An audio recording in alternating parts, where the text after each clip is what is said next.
filimku wuxuu ku bilaabmayaa Yuri Gortov shaqadeed diyaaradeed karti leh oo hal-abuur cusub la yimid diyaarad UG-1 ah. Duulimaad tijaabo ah wuxuu qorsheynayaa inuu ku muujiyo awoodda diyaaradda bandhigga hawada ee soo socda ee Shukovsky Russia.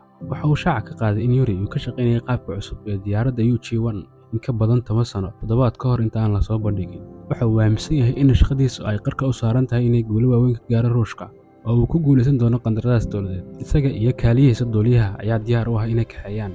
Waxaa lagu wargelinayaa in saxafi Faransiis ah uu ka baxsaday security-ga si uu wareysi gaar ah ula yeesho shaqadeeyaha diyaaradda caanka ah ee Yuri. Markaas ayuu mar kale banaanka u saaray saaxiibkii casuumeynaya Marwada. Wax yar kadib markii ay soo kicitameen ayna soo gashay qolka hagista hawada, waxaa laga soo wacay xarunta dhexe oo ay uga digtay Yuri inuu ka soo dego diyaaradda maadaama ay sharci darro tahay in uu duuliyo la'aan aan la socon duuliyo kale. Si lama filaan ah waxaa u timid xaaska Yuri iyadoo ka war hesha xaalka ninkeeda ayaa la soo xiriiriyay Yuri oo uu ogolaaday inuu la hadlo xaaskiisa oo xanuunsanaysa. Yuri wuxuu iska dhigayaa inuu keligii diyaaradda ku jiro wuxuuna u sheegay inuu soo degi doono. Wax yar kadib wuxuu baarshuud u xirayaa gabadhii wuxuuna ku oranayaa nabad ku tag. Bal ka waran qof diyaarad laga soo tuuro lagu leeyahay nabad ku tag. Kadib waxa uu dejinayaa diyaaradda si badbaado leh ayuu uga degay dhabaha ay diyaaraduhu ka duulaan halkaas oo ay ku soo dhaweysay xaaskiisa. Dhinaca kale Vanya Kuznetsov oo ah arday dhigta fasalka 8aad oo la ildaran mas'uuliyadda xad-dhaafka ah. Hooyadii ayaa u kaxaysay iskuulka. Waxa uu jacayl weyn u qabaa gabadh ay isku fasal yihiin oo lagu magacaabo Poland. Hooyadii ayaa u sheegaysa inuu isku kalsoonaado si aan qofna ugu dhicin inuu taabto. Taa cagsigeeda, Vanya waa mid maskiin ah oo in la taabto iska daayay waa lagu dul socdaa. Ayna waa lagu salaamaa maskiin waa laga garbaxayaa. Horta heestii maxay ahayd?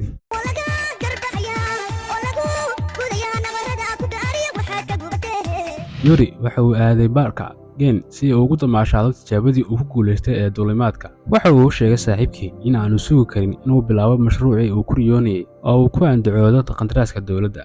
Kadib ninkii la tartamayay Paul ayaa soo gaaray baarka waa uuna ka careysiinayaa. Waxayna isku balansanayaan inay ciyaaraan ciyaarta chess-ka loo yaqaano, laakiin waxaa lagu ciyaarayaa koob ay ku jiraan khamro oo midkii wax laga dilaa wuxuu ku qasban yahay inuu cabo. nasiib darro Yuri wuxuu noqday kan laga badinayo ciyaarta marka waa inuu qamriga si joogto ah u cabaa. Kadib markii laga badiyay Yuri waxa uu ka soo tegayaa baarka oo hadda waa mid saqraansan. Lena ayaa ka qaadanaysa furaha gaariga waayo ma kaxin kara gaariga ileen waa uu saqraansan yahay.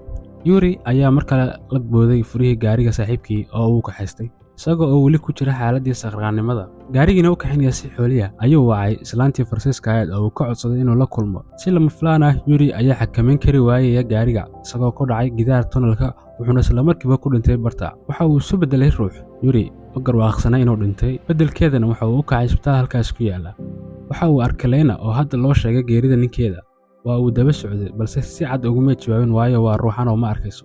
Yuri oo wareersan ayaa Lena la raacay baabuurkii. Waxa uu aaminsan yahay inay ka careysan tahay. Waxa uu bilaabayaa inuu raali geliyo wuxuuna u ballan qaadayaa inuu mar walba dhageysan doono. Wax yar kadib markii ay soo gaareen xafiiska Yuri si caadi ah ayuu u dhaxmaray dhismaha. Wuxuu si toos ah u galay xafiiskiisa qolka isagoo u maleynaya inay u noqon doonto maalin kale oo shaqo ah. Kadib lamaane ayaa bilaabay inay isku soo baxaan xafiiskiisa taas oo si cad uga careysisay markii lamaanuhu ay dhageysan waayeen amarkiisa. Waqti badan kadib wuxuu isku dayayaa inuu dharbaaxo laakiinse waxa dhex maray gacmihiisa waa uuna la yaabay. Yuri wuxuu isku dayay marar badan darbiyada ayuu ka dhex baxayaa waxa kale oo uu dhex marayaa kombiyuutarka. Hadda Yuri gabi ahaan buu wareersan yahay sababtoo ah ma qiyaasi kara waxa ku dhacaya isaga oo kaliya. Waxa uu arkayaa sawirkiisa oo saaran meesha loona tacsiyenayo. Markaasi ayuu garwaaqsaday inuu dhabaantii dhintay oo uu niyad jabay. Isla markaana Yuri ayaa isku dhaleecanaya sida bandhigga hawada ee uu ku soo bandhigi lahaa noociisa cusub ay u harsan tahay hal toddobaad oo kaliya.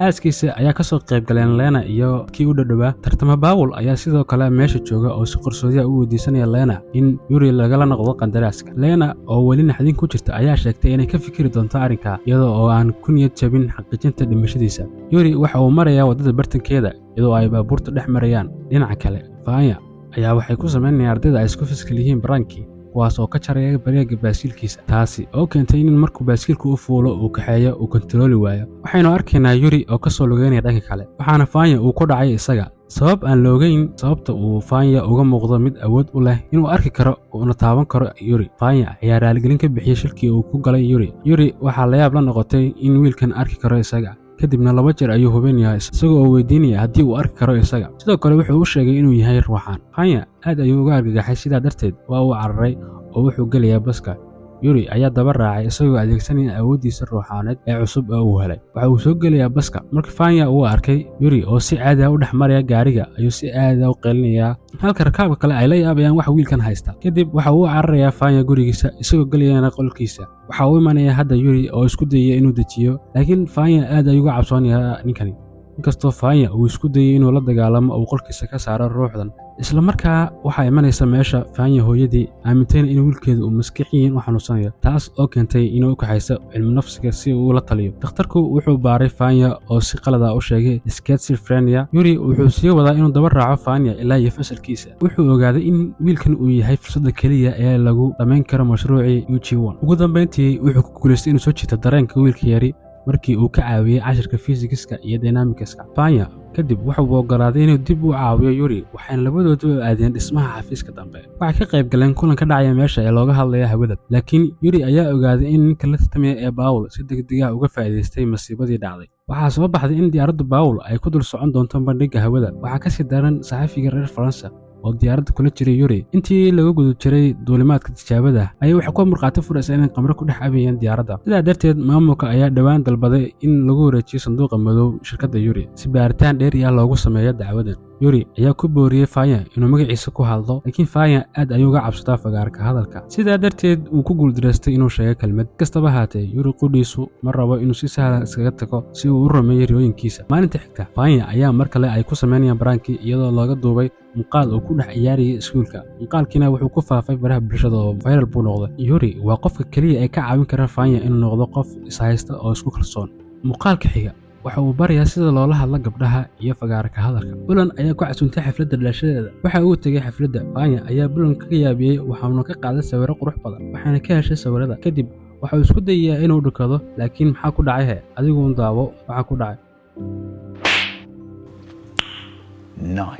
Vanya ayaa daqiiqado yar gudahood ku waayay qoftii uu jeclaa. Habeenimidkii Yuri iyo Vanya waxay si dhumaaleysi ah ku galeen gegida diyaaradaha, halkaas oo diyaaradihii hore lagu hayo. Kadib waxay ku guuleysteen inay sanduuqa madow ka soo dhex bixiyaan diyaaradda. Si lama filaan ah ayay u maqleen dhawaqa gaariga oo ku soo dhawaaday diyaaradda. Waxaa soo baxday diyaaradda in ay afduubanayaan raggii Paul, halka Vanya iyo Yuri ay weli ku dhex jiraan diyaaradda. Ninkii afduubaha ayaa gaariga ku wada highway-ga. Si kastaba ahaatee, Yuri waxa uu go'aansaday inaan u ogolaan in mashruucii uu ku riyoon jiray si sahal loo xado. Sidaa awgeed waxa uu Vanya ku amrayaa inuu bilaabo taabashada mashiinada. Isagoo aan lahayn xirfad wadista diyaaradda ayaa isku dayay inuu kaxeeyo. Labadoodu waxay ku guuleysteen inay si nabad ah ku soo celiyaan diyaaradda oo ay ku qariyaan baqaar. Kadib Yuri waxa uu mar kale qoraal u soo diray Vanya oo ku saabsan dhacdada, isagoo ka codsanaya inuu beri kula kulmo iskuulka. Maalinka ku xigta Vanya iyo Gen waxay ku kulmaan qolka suuliga ee iskuulka. Wuxuu ku qanciyay inuu hayo xogta Yuri. Marka uu Vanya ku dhow yahay inuu ku wareejiyo boxka madow, ayaa Yuri ogaaday wax la yaab leh. Waxaa soo baxday in Gen uu hadda u shaqeeyo Paul, taas oo u soo bandhigay magaca agaasimaha howlgallada. Iyadoo taas la ogaaday, Yuri wuxuu si degdeg ah ugu digay Vanya inuu ka baxsado meesha, laakiin Gen ayaa ku guuleystay inuu qabto kadib dagaal adag. Vanya ayaa dhexda u galay mid ka mid ah qalabka musqulaha, wuxuuna bilaabay inuu ku celceliyo eryadii Yuri isagoo kaashanaya cunuga yar. Yuri ayaa saaxiibkiisa mar kale u sheegay siduu mashruucani muhiim ugu yahay labadooda oo ay ka shaqaynayeen in ka badan 10 sano. Balse Gen ayaa dib ugu soo laabtay isagoo sheegay dhaqanka xun ee Yuri ee ah in uu lacag ku bixiyo shaambeyn iyo dumarka, taas oo sababtay inay ku noolaadaan oo keliya miraha qalalan muddo bil ah. Vanya ayaa markaa u suurtagashay inuu ka baxsado qolkaas. Si kastaba haatee, Gen ayaa sii waday inuu sii celsado, kaas oo ugu dambeyntii qarka u fuulay cidhifka daaqadda. Waxaa ka sii daran, Vanya ayaa si aad ah uga baqaya dhererka meesha. Isla markiiba waxaa goobta imanaya kooxda caawinta. Waxaa loo sheegaya inuu ku soo boodo bahasha loo dhigay. Vanya waxaa la hadlaysa Bulan oo ku odhanaysa soo booda hayga dhimane. Markaasi ayuu ka boodiyaa daaqadii. Waxa uuna ku farxay in ugu dambeyntii ay ka heshay gabadhii uu ku riyoonayay. Ninkii hadda cabsida way ka baxda oo wuxuu bilaabayba inuu u iljibiyay gabadhii, kuna dhaho waan is arki doonaa Bulaney. Vanya wuxuu raacayaa Yuri si uu u barto wadista diyaaradda. Yuri waxa uu Vanya u tababaraa inuu hago mashiinka diyaaradda isagoo kaashanaya mashiinka diyaaradda. Waxa kale oo uu siiyaa casharo ku saabsan duulista waqtigaas. Hooyada dhashay Vanya ayaa ogaatay inuusan maalmo aadin iskuulka, sidaa darteed waxaa lagu xiray qolkiisa maadaama ay taasi dhacday. Vanya ayaa si qarsoodi ah daaqadda uga soo baxaya isagoo isticmaalaya xarig ka samaysan dharkiisa. Si toos ah ayuu u abbaaray baqaarka sirta ee diyaaradda lagu hayo. Yuri wuxuu bilaabay inuu kiciyo mashiinka. Inkastoo bilowgii uu si dirqi ah u maamulay diyaaradda, waxa uu aakhirkii ku guuleystay inuu gacanta ku dhigo diyaaradda. Kadibna waxay si guul ah ugu degaan diyaaradda garoonka Sakafeski. Showga hawada ayaa xilligan ka socda goobta lagu soo bandhigay nashqadda cusub ee Yuri. oo si buuxda ula yaabay Paul iyo saxaafadda. Kadib markii ay si nabad ah u soo degtay, Vanya ayaa ka soo degay diyaaraddii waxaana isku soo hareerayay wadayaasha. Sidoo kale waxa u yimid Gen oo gartay qaladkiisa. Dhanka kale, Yuri ayaa ugu dambeyntii u rumowday riyadiisii, waxaana go'aansaday inuu dhulka iskaga tago. Vanya wuxuu bilaabay inuu isagu u arko sida inuu yahay aabihii oo aanu diyaar u ahayn inuu ka tago Yuri. Ugu dambeyntii way is salaameen waxayna is dhaafsadeen sagootin diiran. Muuqaalka u dambeeya ee filimka ayaa muujinaya Vanya oo Balon u soo dhawaaday iyadoo ka cudur daaratayna intii ay iska indhatirtay, waxayna u xaqiijisay inay si dhab ah u jeceshahay. Filimkuna halkaa ayuu ku dhammaanayaa. Waa Aflaan Media. Anaga ilaawin daawada inaad channelka subscribe dhahdo, muuqaalkana aad like saarto. Mahadsanid.